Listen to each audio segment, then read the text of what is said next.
வணக்கம். தாய் டிவியின் பிரதான செய்திகளுடன் இணைந்திருக்கும் நான் ரோஷானி மனோரஞ்சன். முதலில் தலைப்புச் செய்திகள்.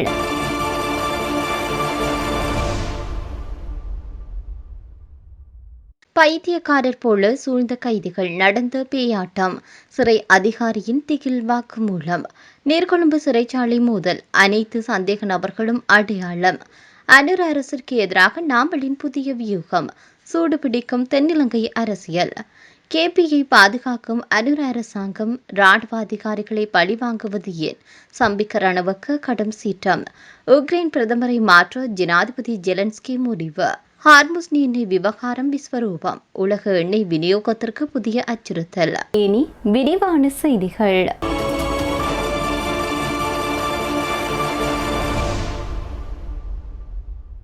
கைதிகள் இவ்வாறு நடந்து கொண்டவையை நான் வாழ்நாளில் இவ்வாறு பார்த்ததில்லை என்று சிறைச்சாலையில் காயமடைந்த அதிகாரி ஒருவர் தெரிவித்திருக்கின்றார்.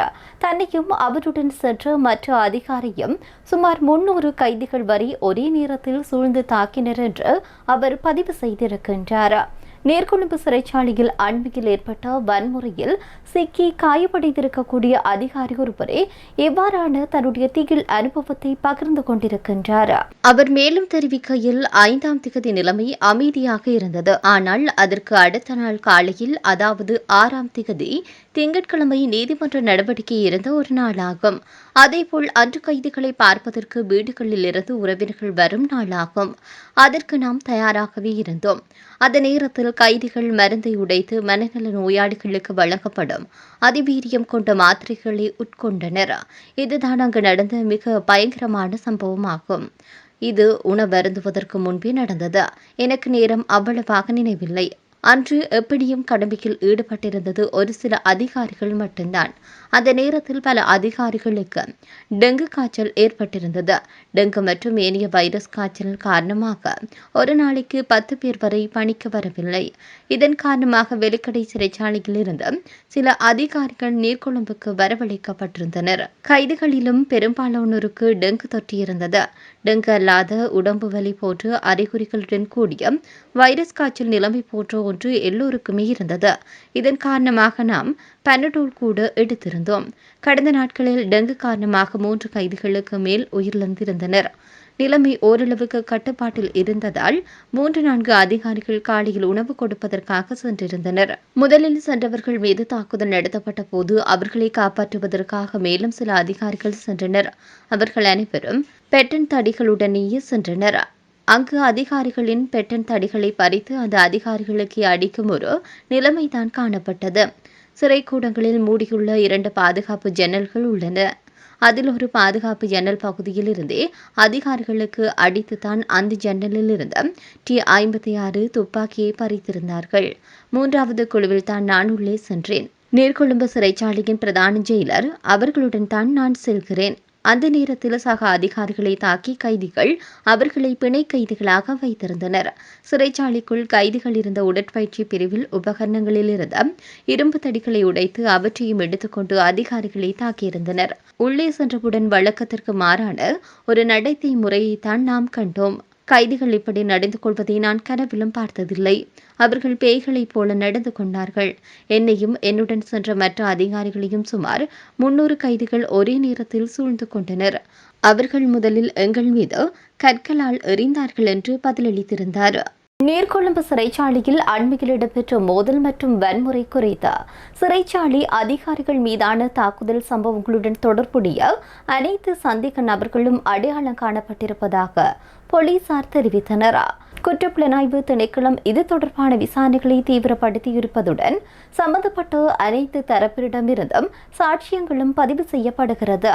போதைப்பொருள் கடத்தல் விவகாரம் தொடர்பில் கைதிகளின் இரு குழுக்களுக்கிடையில் ஏற்பட்ட இந்த மோதலில் சிறைச்சாலை அதிகாரிகள் உட்பட 100க்கும் மேற்பட்டோர் காயமடைந்தனர். துரதிர்ஷ்டவசமாக இந்த சம்பவத்தில் 29 பேர் உயிரிழந்தனர். உயிரிழந்த சிறைச்சாலை அதிகாரிகளின் தலைகளில் கொடூரமாக தாக்கப்பட்டமை விசாரணைகளில் உறுதி செய்யப்பட்டது. மோதலுக்கு பின்னர் சிறைச்சாலையில் நிலவும் நெரிசலை குறைக்கும் நோக்கில் கைதிகள் ஏனைய சிறைச்சாலைகளுக்கு மாற்றப்பட்டு வருகின்றனர். இதுவரை அங்கிருந்து பெரும்பாலானோர் மாற்றப்பட்டுள்ள நிலையில் எஞ்சியிருக்கும் 600 கைதிகளும் விரைவில் இடமாற்றம் செய்யப்பட உள்ளனர் என்று தெரிவிக்கப்படுகிறது. உயிரிழந்த கைதிகளின் சடலங்கள் அனைத்தும் அவர்களுடைய உறவினர்களிடம் ஒப்படைக்கப்பட்டது. மேலும் உயிரிழந்த 8 சிறைச்சாலை அதிகாரிகளின் குடும்பங்களுக்கு ஆரம்பகட்ட நஷ்டஈடாக தலா 5 லட்சம் ரூபாய் வழங்கப்பட்டது. மேலதிகமாக தலா 20 லட்சம் ரூபாயும் அதிகமாக நஷ்டஈடு வழங்குவது குறித்து திணைக்களம் கவனம் செலுத்தி வருகிறது என்று சிறைச்சாலை ஆணையாளர் தெரிவித்தார். இந்த மோதல் சம்பவம் மற்றும் சிறைச்சாலைகளில் நிலவும் கடும் நெரிசல் காரணமாக ஏற்படும் மனித உரிமை மீறல்கள் குறித்து முன்னாள் மனித உரிமை ஆணையாளர் பேராசிரியர் பிரதிபா மகாநாமகேவா தன்னுடைய ஆழ்ந்த கவலையை வெளியிட்டுள்ளார். புதிய அரசியல் நடவடிக்கை ஒன்றை ஆரம்பிப்பதற்கு ஸ்ரீலங்கா பொதுஜன பெரமுனவின் நாடாளுமன்ற உறுப்பினர் நாமல் ராஜபக்ஷ நடவடிக்கை மேற்கொண்டு வருவதாக தகவல் வெளியாகியுள்ளது. எதிர்க்கட்சி அரசியல் கட்சிகளுடன் இணைந்து புதிய பயணத்தை மேற்கொள்ளும் நோக்கில் இந்த நடவடிக்கை முன்னெடுக்கப்பட்டுள்ளது. புதிய அலை என்ற பெயரில் இந்த நடவடிக்கையை நாடு முழுவதிலும் செயல்படுவதற்கு திட்டமிடப்பட்டுள்ளது. அத்துடன் டிவி சாணக்க மாத்துக்கொடு அனுராதா ஜெயரத்ன மற்றும் ரோஹித அபேகுணவர்தன உள்ளிட்ட நாமல் ராஜபக்ஷவின் நெருங்கிய நண்பர்கள் இதில் முன்னிலை வகிப்பதாக தெரியவந்துள்ளது. எதிர்க்கட்சியின் ஏனைய குழுக்கள் ஒன்றிணைந்து பரந்ததொரு முன்னணியை உருவாக்குவதே இந்த திட்டத்தின் பிரதான நோக்கமாகும். அதற்கமைய பிரதேச மட்டத்தில் உள்ள துடிப்பான இளம் தலைமுறைகளை முன்னிலைக்கு கொண்டு வருவதுமே இதன் நோக்கமாகும் என ஏற்பாட்டாளர்கள் தெரிவித்தனர். கூட்டு எதிர்க்கட்சியின் கூட்டங்களில் முன்னிலை வகித்த பேராசிரியர் ஜிஎல் பீரிஸ், அனுராதா ஜெயரத்ன உள்ளிட்ட சிலர் அதன் செயல்பாடுகளிலிருந்து விலக உள்ளனர். இதிலிருந்து விலகி இந்த புதிய குழுவுடன் இணைய உள்ளதாகவும் தில்லும் அமுனுகம உள்ளிட்ட சிலரும் எதிர்காலத்தில் இந்த குழுவில் இணைய உள்ளதாகவும் ஏற்பாட்டாளர்கள் மேலும் குறிப்பிட்டனர். விடுதலை புலிகள் அமைப்பை அழைத்து நாட்டின் ஒற்றையாட்சியை பாதுகாத்து ராணுவ உயர் அதிகாரிகள் இன்று அரசியல் பழிவாங்கலுக்கு உள்ளாகியுள்ளனர் என்று ஐக்கிய குடியரசு முன்னணியின் தலைவரும் முன்னாள் அமைச்சருமான பாட்டிலி சம்பிக்க ரணவக்க தெரிவித்தார். குருநாகல் நகரில் நேற்று இடம்பெற்ற கூட்டு எதிர்க்கட்சி கூட்டத்தில் கலந்து கொண்டு கருத்து தெரிவிக்கின்ற போது இதனை அவர் வெளிப்படுத்தினார். ஜனாதிபதி அனுகுமார திசாநாயக்க வழங்கிய தேர்தல் வாக்குறுதிகள் எவையும் இதுவரை நிறைவேற்றப்படவில்லை என்று சாடிய அவர் பொருளாதார சுமைகள் அனைத்து நாட்டு மக்கள் மீது திணிக்கப்பட்டுள்ளது என்று குறிப்பிட்டார். சர்வதேச நாணய நிதியத்தின் திட்டத்தை தவிர பொருளாதாரத்தை மீட்க இந்த அரசிடம் வேறு எந்த திட்டங்களும் இல்லை என்று அவர் தெரிவித்தார். நீர்கொழும்பு சிறைச்சாலை மோதலை சுட்டிக்காட்டிய அவர் நிர்வாக கட்டமைப்பின் பலவீனமே இதற்கு பொறுப்பு என்றும் தார்மீக பொறுப்பேற்று நீதியமைச்சர் பதவி விலக வேண்டும் என்று வலியுறுத்தினார். நாகரிகமான அரசியல் கலாச்சாரத்தை உருவாக்குவதாக கூறி ஆட்சிக்கு வந்தவர்கள் கடந்த காலத்தை விமர்சிப்பதில் நேரத்தை வீணடிக்காமல் சிறந்த உதாரணங்களாக செயல்பட வேண்டும் என்று அவர் கேட்டுக்கொண்டார். முன்னாள் கடற்படை தளபதி வசந்த கர்நாகுட உட்பட ராணுவ உயர் அதிகாரிகள் பழிவாங்கலுக்கு உள்ளாகியுள்ளனர் என்று குறிப்பிட்ட பாட்டலி சம்பிக்கம் பிரபாகரனுக்கு பக்கபலமாக இருந்த கேபி எனப்படும் குமரன் பத்மநாதனை பாதுகாக்கும் அரசு நாட்டை பாதுகாத்த ராணுவ அதிகாரிகளை இலக்கு வைப்பது கண்டிக்கத்தக்கது என்று தெரிவித்தார். தேசியத்தை முன்னிலைப்படுத்தி செயல்படும் சகல தரப்பினரும் எதிர்க்கட்சிகளும் ஒன்றிணைய வேண்டிய தருணம் எது என்று அவர் சுட்டிக்காட்டினார். எதிர்கால சவால்களை வெற்றி கொள்ள வேண்டுமானால் அனைத்து எதிர்க்கட்சிகளும் இணைந்து வலுவாக செயல்பட வேண்டும் என்று அவர் மேலும் அழைப்பு விடுத்தார். உக்ரைன் பிரதமர் ஜூலியா ஸ்வெரிடென்கோவை பதவியிலிருந்து மாற்றிவிட்டு அவருக்கு பதிலாக புதிய ஒருவரை நியமிக்க உக்ரைன் ஜனாதிபதி ஜெலன்ஸ்கி முடிவு செய்திருப்பதாக தகவல் வெளியாகியுள்ளது. நாட்டின் புதுப்பிக்கத்தக்க அரசியல் உத்தியை செயல்படுத்துவதற்காக இந்த அமைச்சரவை மாற்றம் அவசியம் என்று அவர் ஞாயிற்றுக்கிழமை தெரிவித்திருந்தமையும் குறிப்பிடத்தக்கது. இதுகுறித்து எக்தள பதிவில் ஜெலன்ஸ்கி வெளியிட்டதாவது: உக்ரைன் குழுவில் பிரதமராக ஜூலியா ஆற்றிய தெளிவான, நிலையான மற்றும் பயனுள்ள பணிகளுக்கு என்னுடைய நன்றிகளை தெரிவித்துக் கொள்கின்றேன். உக்ரைனின் மிக முக்கியமான கூட்டாளி நாடான அமெரிக்காவுடனான உறவை மேம்படுத்தும் ஒரு புதிய மற்றும் முக்கியமான பொறுப்பை அவருக்கு வழங்க முன்வந்துள்ளேன் என்று அவர் குறிப்பிட்டார். 2025 ஜூலை மாதம் பிரதமராக பொறுப்பேற்ற ஸ்வெரிடென்கோ அமெரிக்காவிற்கான உக்ரைன் தூதுவராக நியமிக்கப்பட வாய்ப்புள்ளதாக எதிர்க்கட்சி நாடாளுமன்ற உறுப்பினர் ஜாரோஸ்லாவ் ஜெலஸ்னியாக் தெரிவித்திருக்கின்றார். உக்ரைன் சட்டப்படி பிரதமர் பதவி விலகினால் ஒட்டுமொத்த அமைச்சரவையும் கலைக்கப்பட வேண்டும் என்பதனால் உக்ரைன் அரசில் பெரிய அளவிலான மாற்றங்கள் எதிர்பார்க்கப்படுகின்றன.